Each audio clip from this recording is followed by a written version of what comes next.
거예요, 자기 라이프를. 무슨 말씀인지 아세요? 내 라이프를 무당한테 다 의존을 한 거야. '아 이렇게 되면 다 해결이 되겠지. 네가 하니까 네가 말하니까 다 된다고 그랬잖아.' 뭐 이런 식으로 얘기를 할 수가 있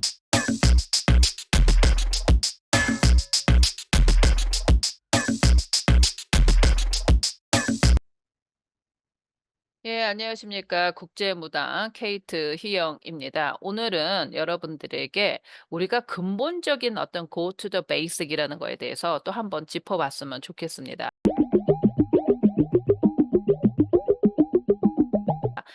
제가 이제 그 상담자나 아니면 구독자분들한테 좀 재미있는 그런 그 리소스를 좀 얻습니다.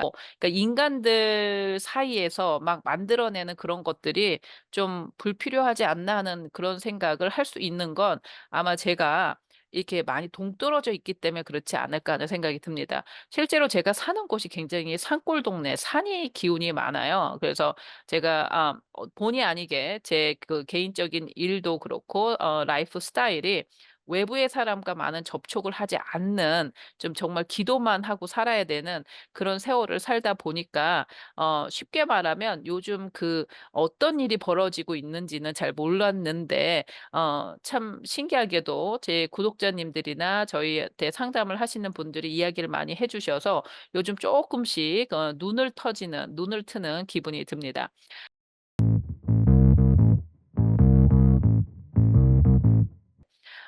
가장 기본적인 개념이 조금 있습니다. 그게 뭐냐면 목적 의식을 조금 없애셔야 돼요. 목적 의식. 가만히 이렇게 좀 지켜보세요. 그러면 모든 종교나 아니면 뭐 무당 선생님들이나 모든 영적인 판에서 제일 이 구속 관계나 아니면 쉽게 돈이나 금전으로 해서 넘어가는 경우는 목적 의식이 기본으로 되어 있었을 때입니다. 이게 무슨 말인고 하니 자 어 기독교 제가 이제 기독교 배경이니까 자꾸 그쪽 얘기를 하게 되는데 예수님을 믿어요. 예수님을 믿을 때 "왜 믿으세요? 예수님이 왜 좋아요?" 그러면 예수 믿어야 천국 가죠." 이거 하고 이런 대답이 있겠죠. "예수 믿어야 천국 가죠. 우린 영생을 가야 되니까 천국 가죠." 그 대답이 있고 다른 어떤 거는 "아 예수님이 그냥 너무 좋아요. 그분을 알므로 해서 내가 내 삶이 굉장히 가벼워졌고 그다음에 예수님 같이 살고 싶어요. 저도 예수님 같은 삶을 살고 싶어요."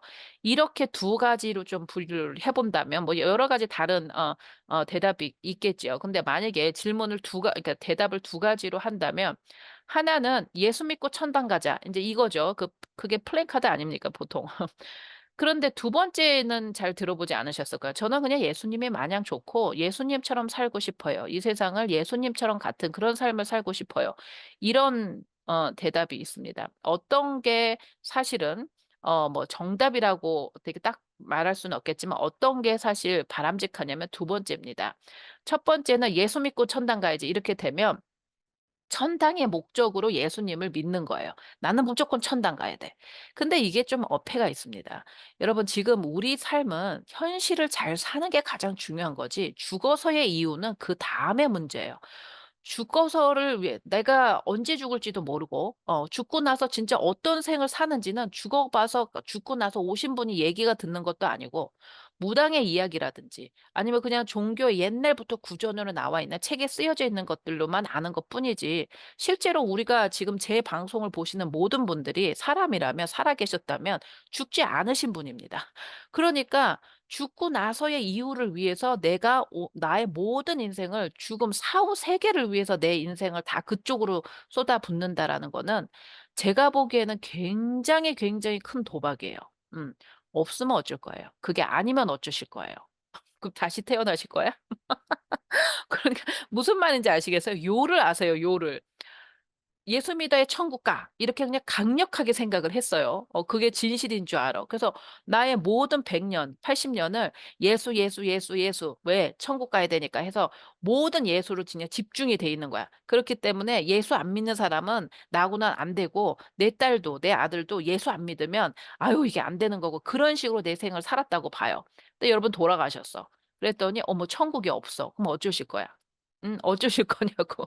왜냐면 확인되지 않았잖아요. 제 말은 "예수를 믿고 천국이 없다." 이런 얘기가 아닙니다. 그 삶의 방식을 얘기하는 거예요. 예수님을 믿고 어떤 무슨 부처님을 믿고 어떤 종교를 했을 때는 그 예수님과 그 부처님의 생활 방식과 그들이 살아낸 모습, 이 현실을 그들이 살아간 어떤 모습을 우리가 좋아하고 그들과의 관계를 갖는 게 중요한 거지.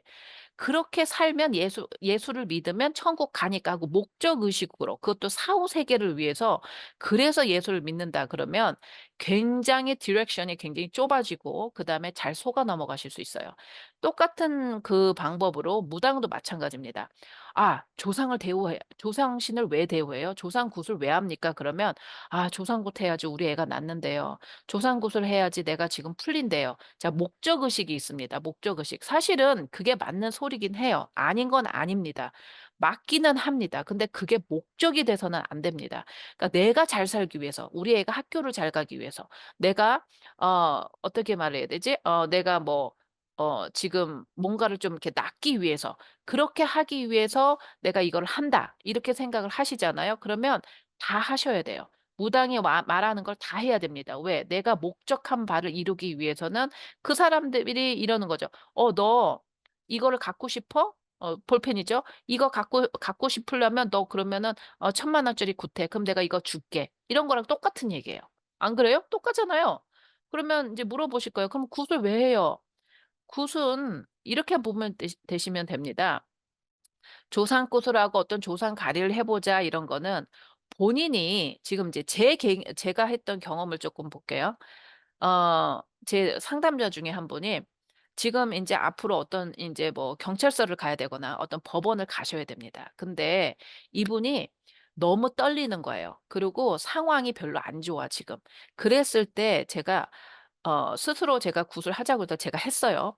그 한 이유가 있습니다. 이유는 그 결과는 몰라요 사실. 우리가 무슨 판강 포청천이라고 "이거 되겠어." 뭐 "하겠어." 이런 말을 한다는 게 굉장히 조심스러우세요. 무당 선생님도 다 아실 겁니다. 무당 선생님 자체가 물론 할아버지가 얘기해 주고 "이거 해줄 거야. 이거 할 거야." 이렇게 얘기는 나와도 어쩔 때는 저는 이 혓바닥을 깨물 때가 있어요. 그 말 안 할 때가 있어요. 왜냐면 사람이 있기 때문에 우리 제갓집이 사람이시기 때문에 그걸 들었을 때 우리 제갓집이 어떤 식으로 에너지가 변할지를 모르기 때문에 말을 안 하고 이분 스스로가 그 과정을 잘 겪어서 잘 됐을 때 그때 사실은 인제 그 얘기를 합니다. 그러면 이분이 어떻게 느껴지냐면 나중에 잘 되고 나서 내가 한 거를 다 느껴요, 내가 한 거. 그리고 그때 어떤 식으로 내가 대처를 했고 그런 관계를 이렇게 느낍니다. 이게 이제 같이 인터랙션을 하시면 무슨 말인지를 알겠는데 그러니까 예를 들면 이런 얘기입니다.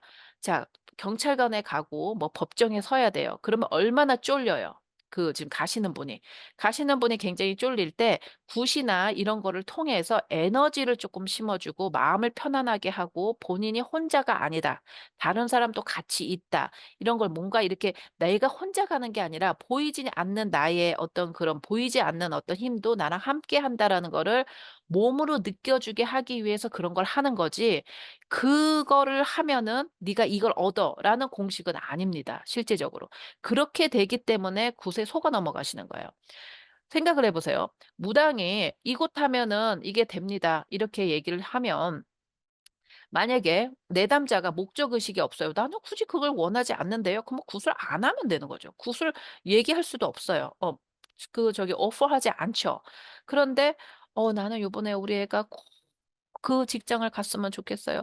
저는 꼭 그 남자랑 살았으면 좋겠어요. 저는 꼭 그렇게 되게 해 줬으니까 모든 비방을 다 해 주세요." 이렇게 얘기를 하는 경우가 종종 그리고 더 많이 많습니다 실제로. 그런데 사실은 그거는 문제 해결이 아니에요. 그거는 점점 자기 인생을 더 꼬이게 할 수 있습니다. 첫 번째 여기에 오류가 있습니다. 뭐가 있냐면 나는 이걸 꼭 해야만 된다는 그 목적 의식은 실제로 내 인생을 내가 다 재단한다는 어떤 생각이 있는 거예요. 그게 어떻게 가능합니까? 만약에 그게 '내가 꼭 이 남자랑 살아야 돼요. 나는 이 남자랑 꼭 살아야 되니까 무당 선생님 꼭 이걸 어떤 식으로 하든 무슨 일을 하든 저는 다 할 테니까 제발 좀 해 주세요.' 이런 분이 있으셨어요, 저한테. 근데 제가 생각할 때 이 사람이 너가 생각할 때 너는 이 사람이 너무 좋으니까 만나고 싶어서 같이 살고 싶으니까 이런 얘기를 하지만 이 남자가 너한테 독이라면 이걸 왜 해 줘? 이걸 왜 해? 이런 얘기가 나오는 거죠 사실은. 자기는 지금 그 남자가 너무 좋아. 근데 실제로 봤을 땐 둘이 아주 앙숙이야. 그래서 나중에 이 남자 때문에 완전히 인생 종칠 수 있거든. 그럴 경우에는 근데 이 사람들은 듣지 않는다는 거지. 무조건 이거가 돼야 된다는 거 예 돼야 된다는 거예요. 그럴 때 그러면 무당이 "그래 네가 해 주고 싶은 거 할 테니까 그럼 내가 기도해 주고 이렇게 해줄 테니까 그러면 돈 내." 그러면 해 줘야지. 해서 그런 식으로 가는 거예요 실제로. 근데 봤더니 정말 될 수도 있고 안 될 수도 있는 거지만 그런 거는 좋은 게 아니라는 거예요 실제적으로. 무슨 말씀인지 아세요? 그런 구술을 하는 무당도 이상한 거지. 그러니까 이게 사기를 잘 걸리기 위한 첫 번째 조건은 목적 의식이 오셨을 때 그걸 "오케이 해 드리겠습니다." 하고 했는데 안 됐어. 그러면 무당이 어떤 말을 하겠어요? "나는 했는데 네가 정성이 부족해서." 이렇게 나오면 뭐라고 말씀하실 거예요? 음. "야 나는 열심히 구술했는데 네가 나와서 우리 신당에서 절도 많이 안 하고 그래 너 나를 갖다가 부려먹는 것처럼 그따위로 해 놓고서는 그러니까 안 됐지." 이렇게 얘기하면 할 말이 없는 거예요. 그렇지 않겠어요? 그러니까 목적 의식으로 무당집에 오시면 안 됩니다. 그냥 어떻게 와야 되냐면 무당집에 오시거나 종교의 어떤 그런 걸 영성을 물어볼 때는 내가 어떤 방식의 태도를 취해야 되냐고 물어보셔야 돼요. 근데 그럴 때 무당 선생님들이 "너는 무조건 구술해야 돼. 무조건 너는 뭐 1,000만 원짜리 500만 원짜리 구술해야지. 그렇지 않고서는 할 수 있는 방법이 하나도 없다." 그렇게 말하면 그 무당 선생님이 사실 공부가 좀 부족하신 분이다. 전 그렇게 생각해요. 왜냐하면 굿이 전 항상 말하지만 굿은 수술이에요. 그 수술 전에 다른 방법도 있거든요. 이런 식으로 한번 해 보십시오. 왜냐면 영을 다루는 거잖아요. 영적인 세계를 다루기 때문에 영적인 세계가 꼭 물질의 세계하고 같이 똑같은 이퀴벌런트가 전혀 아닙니다.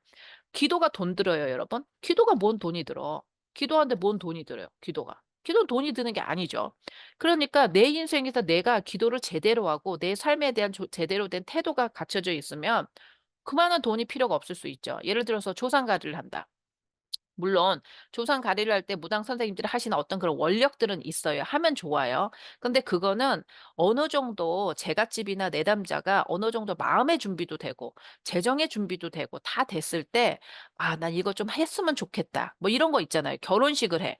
결혼을 하는데 결혼식을 꼭 정말 성대하게 막 결혼식 가서 막 빵빠레 치고 막 이래야지만 결혼식이에요? 그거 아니잖아요. 좋아하는 사람끼리 진짜 물 한 잔 떠 놓고 케이크 하나 놓고 사진 한번 찍고 "이거 우리 결혼식이야." 하고 자기들이 정말 의미 있는 데에서 한번 여행을 한다든지 뭐 이렇게 하는 것도 결혼식이에요. 어. 그 결혼식이나 성대하게 하는 결혼식이나 같은 결혼식이라는 거야. 그런데 그 결혼식에 참가하는 사람들의 마인드셋도 다르겠지. 마인드셋이 '나는 정말 화려한 걸 해야지 나는 결혼식이라고 생각해.'라고 생각하는 사람은 화려한 걸 하는 거고.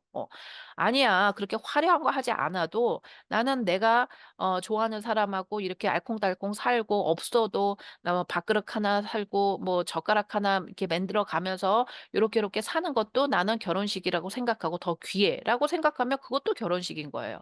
그러니까 내가 어떤 상태에 어떤 생각을 하느냐에 따라서 다 달라지는 겁니다. 그러니까 무당한테 사실 구슬 의뢰해서 여러분들께서 뭐 1,000만 원짜리 구슬 띄었어요. 500 짜리 구슬 띄었어요. 뭐 사기를 당했어요.